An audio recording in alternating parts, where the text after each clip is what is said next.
앞이 캄캄할 때 기도 잊지 마세요. 마음에 분노 가득할 때 기도했나요?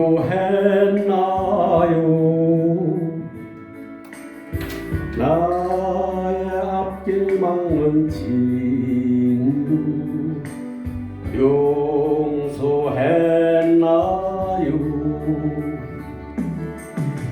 기도는 우리의 안식 빛으로 인도하니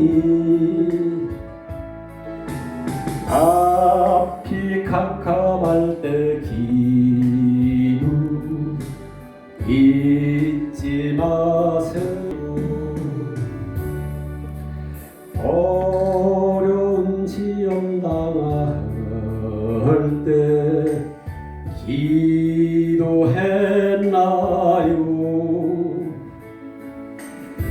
주가 함께 당하시면 능히 이기리. 기도는 우리의 안식 빛으로 인도하니 앞이 캄캄할 때 기도 잊지 마세요. 나의 일생 다하도록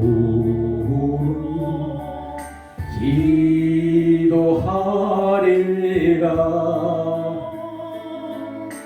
주께 맡긴 나의 생애 영원하리라. 기도는 우리의 안식 빛으로 인도하니 앞이 캄캄할 때 기도 잊지 마세요. 아멘. 감사합니다.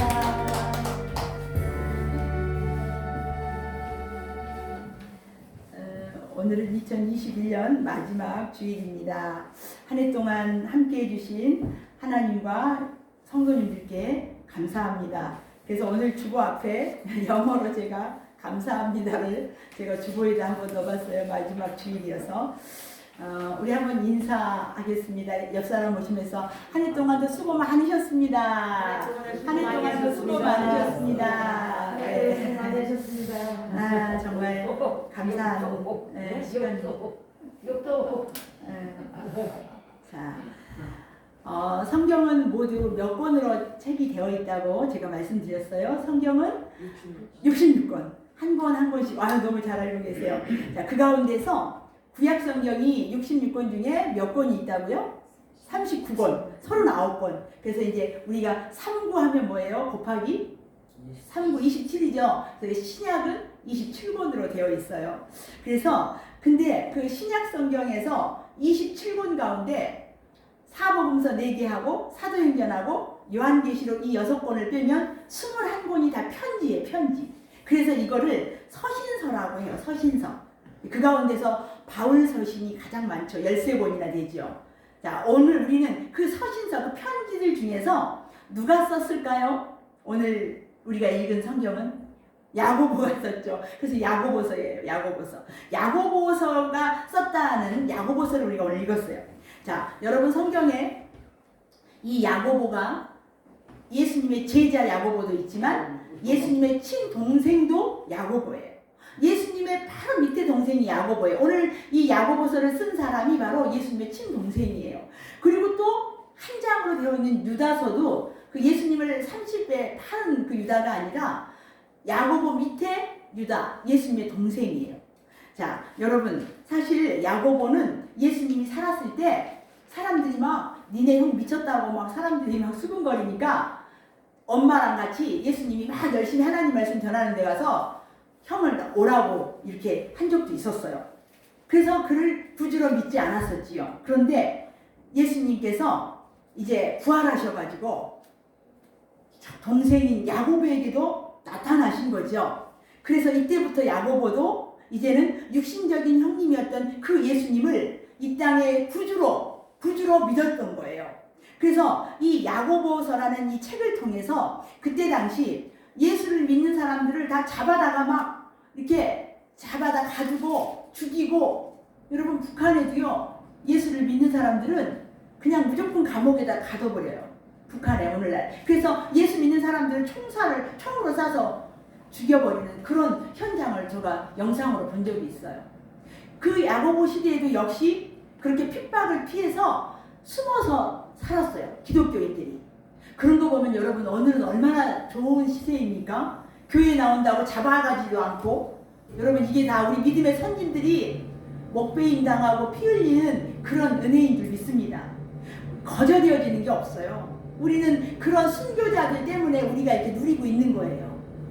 자, 오늘 이렇게 신약 성경. 자, 그런데 제가 그 서신서를 말씀드렸는데 바울 서신은 읽어보면 믿음을 강조해요. 믿음. 그래서 우리가 이따 암송하는 로마서 1장 17절에도 복음에는 하나님의 의가 나타나서 믿음으로 믿음에 이르게 하나니, 이런 말씀도 있어요. 또 베드로는 책을 딱 2번 썼어요. 베드로 전서하고 베드로 후서. 베드로의 핵심 주제, 베드로서도 역시 이 야고보처럼 그렇게 고난받는 그리스도인들을 위로하기 위해서 편지를 썼기 때문에, 야 너네들 천국의 소망을 가져, 예수님을 바라봐야 돼 하면서 베드로도 소망에 대한 말씀을 썼어요. 그리고 또 서신서 중에 누가 또 썼냐면 예수님의 제자 사도 요한이 썼어요. 그래서 요한은 요한복음도 썼고 요한 1서, 2서, 3서 썼고 그 다음에 요한계시록을 썼지요. 요한의 핵심 주제는 사랑이에요. 하나님은 사랑이라는 거예요. 그래서 요한 서신에 보면은 그렇게. 자, 여러분, 그렇다면 오늘 우리가 읽은 야고보서의 주제, 중심 주제는 뭘까요? 오늘 말씀에서. 맞아요. 우리 윤권사님이 정확히 맞추셨어요. 행함이에요. 행함.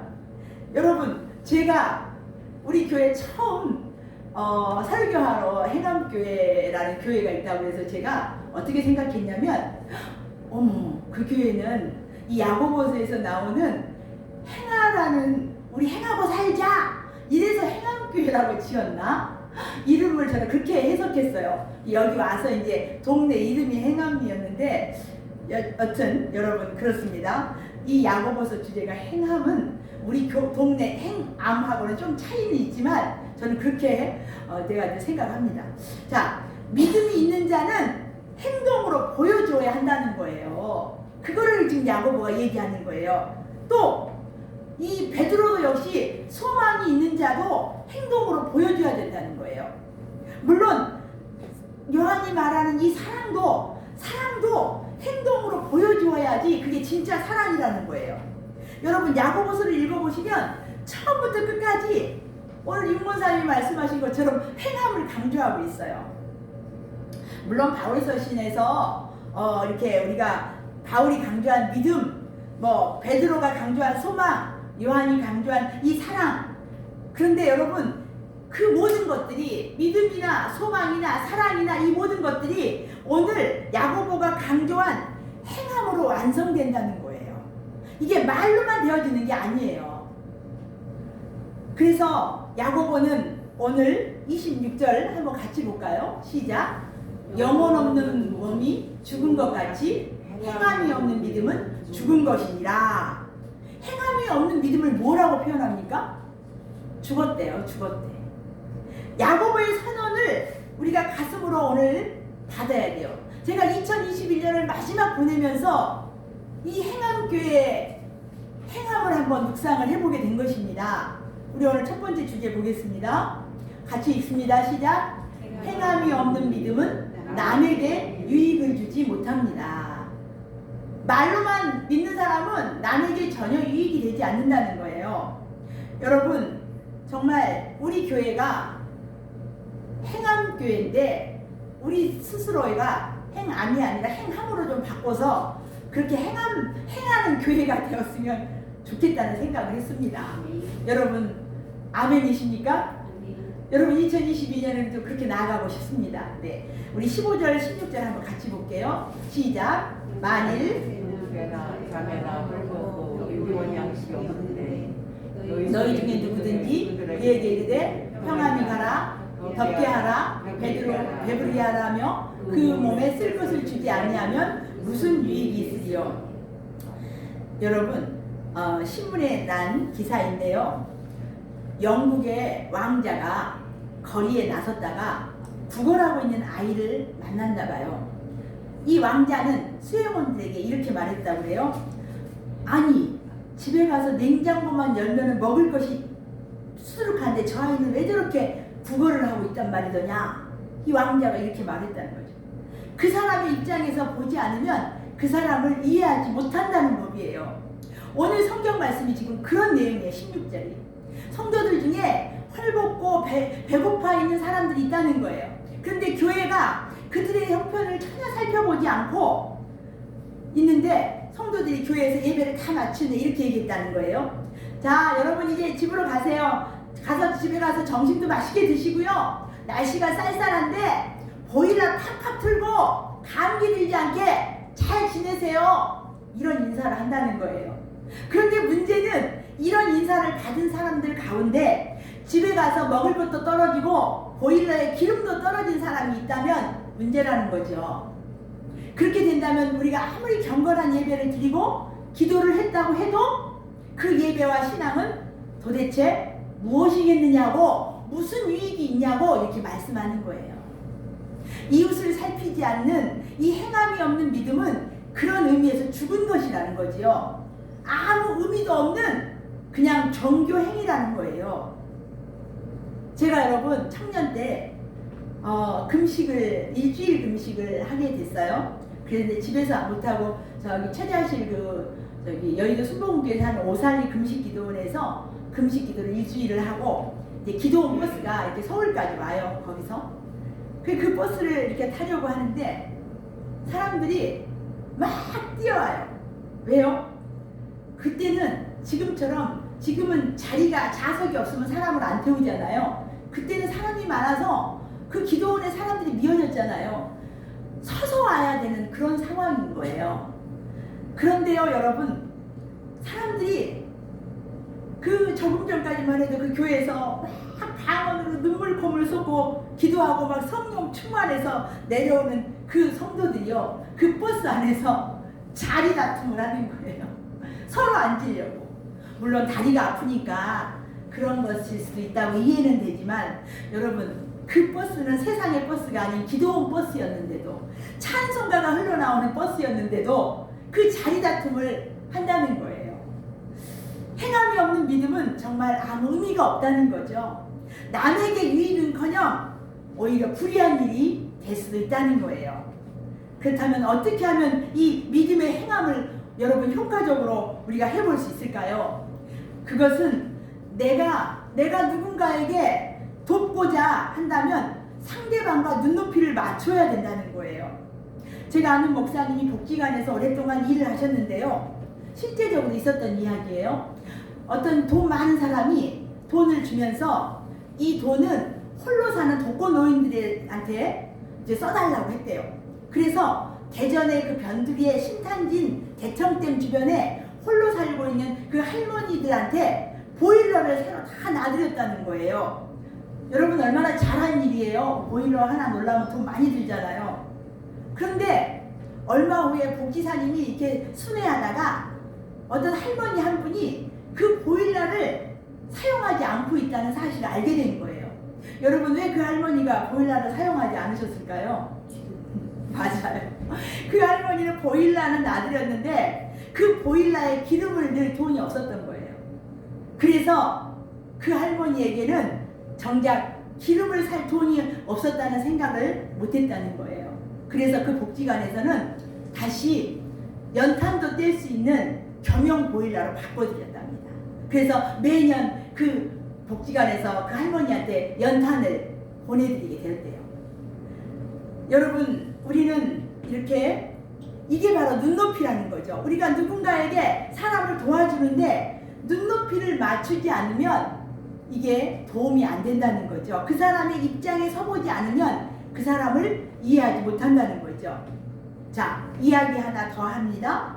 요즘 여러분 아파트에서 살면 층간소음 때문에 살인사건이 한 번 있었잖아요. 그 정도로 심각한데요. 실제 어느 라디오에서 소개한 이야기예요.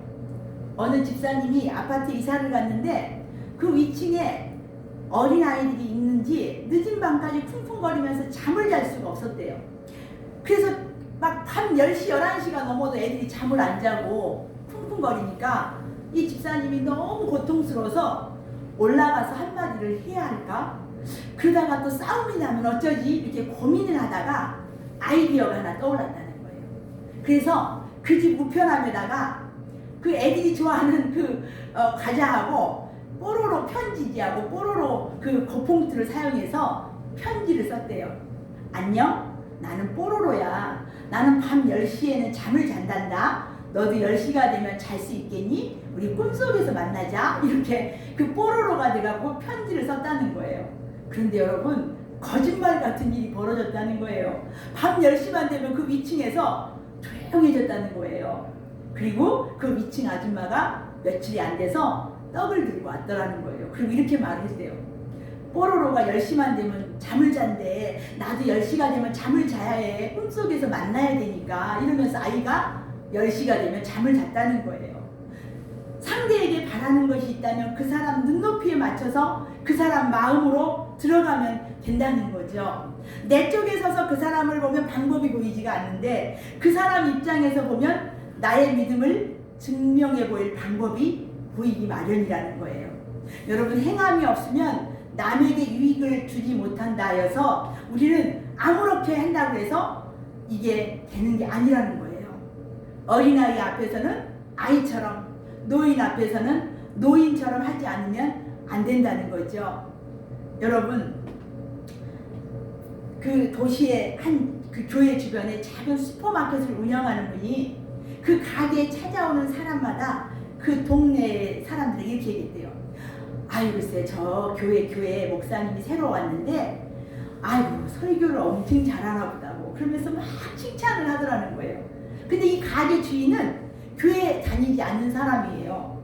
그래서 하도 입에 침이 마르도록 그 교회 목사님을 칭찬하니까 어떤 사람이 이렇게 물었대요. 아니, 사장님은 교회도 안 다니면서 어떻게 이렇게 목사님이 설교를 잘하시는지 아세요? 그랬더니 그 가게 주인이 웃으면서 이렇게 말했대요. 나는 교회는 다니지 않지만 목사님 얼굴도 한 번도 본 적이 없지만 그러나 그 목사님이 오신 이후로 그 교회 다니는 사람들이 외상값을 아주 잘 갚고 아주 친절해졌다는 거예요. 여러분들이 여기 행암리에서 어떻게 사느냐에 따라서 이 연목사가 어떤 사람인지, 행암교회가 어떤 교회인지, 그리고 또 예수님이 어떤 분이신지 세상이 다 안다는 거예요. 저도 뉘우칠 게 많습니다. 어찌됐거나. 두 번째 보겠습니다. 같이 읽습니다. 시작. 행함이 없는. 네, 첫 번째는 행함이 없는 믿음은 남한테도 유익이 안 된다고 했는데 이제는 자기 자신에게도 유익이 안 된다는 거예요. 14절 말씀 보겠습니다. 시작. 내 형제들아, 만일 사람이 믿음이 있노라 하고 행함이 없으면 무슨 유익이 있으리요? 그 믿음이 능히 자기를 구원하겠느냐? 야고보 사도는 힘주어서 지금 강조하는 거예요. 아무리 자신이 믿음이 좋은 사람이라고 막 사방팔방 떠벌리고 다닌다고 하더라도 행함이 없다면 그것은 본인에게도 아무 유익이 없다는 말이에요. 그런 믿음으로는 절대 구원받을 수가 없다는 것이에요. 예수님은 이렇게 말씀하셨어요. 마태복음 7장 21절이죠. 시작. 나더러 주여 주여 하는 자마다 다 천국에 들어갈 것이 아니요 다만 하늘에 계신 내 아버지의 뜻대로 행하는 자라야 들어가리라. 여러분, 이 말씀은 굉장히 무서운 말씀입니다. 주여 주여 하면서 주님을 찾고 부른다 해도 다 천국에 들어갈 수 없다는 선언이에요. 하늘에 계신 하나님께서 원하시는 뜻대로 살지 않으면 언감생신 생각도, 천국에 대한 거 생각도 하지 말라고 얘기하는 거예요. 이게 얼마나 무서운 말씀입니까? 여러분, 자, 어느 집사님이 한 분이 이제 나이가 들어서 천국문에 이르게 되었어요. 우리 연세 드신 분들, 우리 박청자 집사님, 박금현 집사님, 이희배 원사님 잘 들어보셔요. 자, 문 앞에 천국 열쇠를 들고 베드로가 앉아있더래요. 천국 가니까. 그래서 이 집사님이 안녕하시오. 저는 행암교회 다니는 이희배 원사입니다. 제가 천국에 들어갈 수 있도록 허락해 문 좀 열어주세요. 그랬더니 베드로가 이렇게 말했대요. 아이고 권사님 잘 오셨습니다. 그런데 천국에 들어가려면 믿음의 증표가 있어야 되는데 그거 한번 가지고 오셨어요? 한번 보여주셔봐요. 그랬다는 거예요. 그랬더니 그는 자기에게 증표가 있는 줄 알았다는 거예요. 그럼 아무리 찾아봐도 믿음의 증표가 보이지 않는 거예요. 이제까지 교회 열심히 출석한다고 나 예수님 믿는다고 했는데 그 믿음을 보이라고 하니까 보여줄 게 없는 거예요. 집사님은 베드로에게 사정을 했다는 거예요. 제게 믿음의 증표가 있는 줄 알았는데 지금 찾아보니까 없네요. 그렇지만 저는 수십 년 동안 교회 출석도 했고 헌금도 했다고. 그러니까 나 좀 들어가게 해달라. 그러자 베드로가 이렇게 말을 했다는 거죠.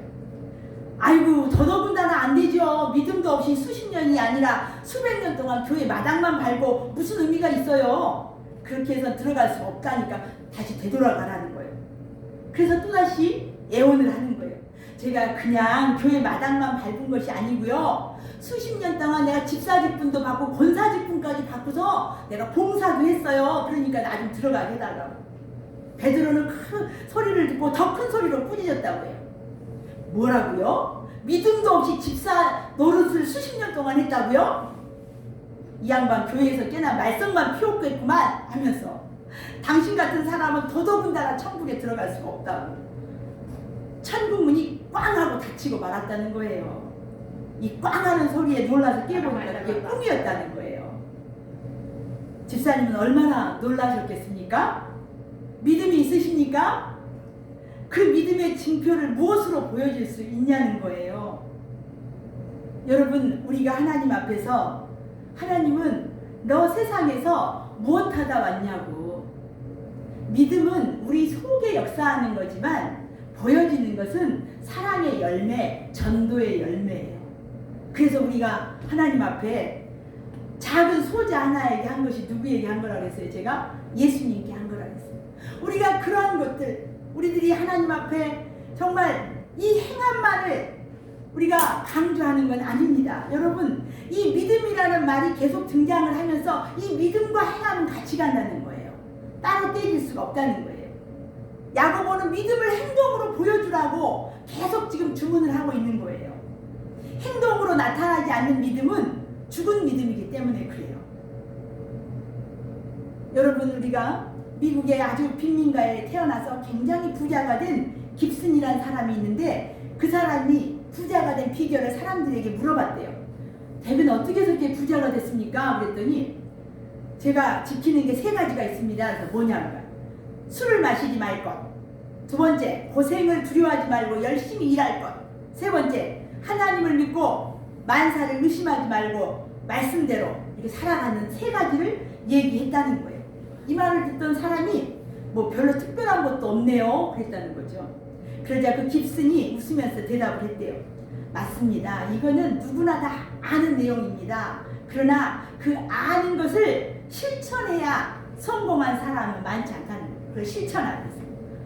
어떤 사람이 자기에게 믿음이 있다고 말했습니다. 여기까지는 아무런 문제가 없어요. 하지만 자기의 신앙을 자기의 입술로 고백하는 데는 무슨 문제가 있겠습니까? 나 믿음 있다고 고백하니까 마땅히 우리는 고백할 수 있어야 됩니다. 그러나 문제는 그 다음에 있다는 거죠. 당연히 우리들의 이 입술로 고백한 이 믿음이 행함으로 나타나야 된다는 거죠. 세상은 실천하는 믿음을 요청합니다. 오늘날 기독교가 세상 사람들이 개독교라고 욕을 하는 이유는 행함이 없기 때문에, 말로만 하기 때문에, 그래서 우리들을 비난을 한다는 거예요. 교회 다닌다 하면서 입만 살아있는 사람이라는 그 인식이 세상에 강하다는 거예요. 그러나 여러분, 입도 살아있고 삶도 살아있다면 진짜 신앙인이 아니겠습니까?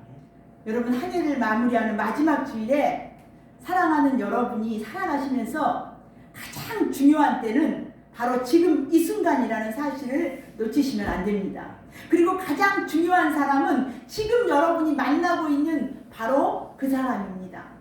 마지막으로 가장 중요한 일은 지금 만나고 있는 그 사람에게 사랑을 베푸는 일입니다. 행함이 없는 믿음은 그 자체가 죽은 거라는 거죠. 영혼이 없는 몸이 죽은 것 같이 행함이 없는 믿음은 죽은 것이라는 거죠. 여러분, 죽은 믿음으로 우리가 하늘나라 백성이 될 수 없다는 사실이에요. 믿음과 소망, 사랑으로 사시기를. 그러나 이 모두는 행함으로 완성된다는 이 사실 앞에 여러분, 이제 2022년에는 몸으로 행동하는 신앙인이 되시기를 주님의 이름으로 간절히 축원드립니다. 기도하겠습니다. 하나님 아버지, 2021년 마지막 송년주일에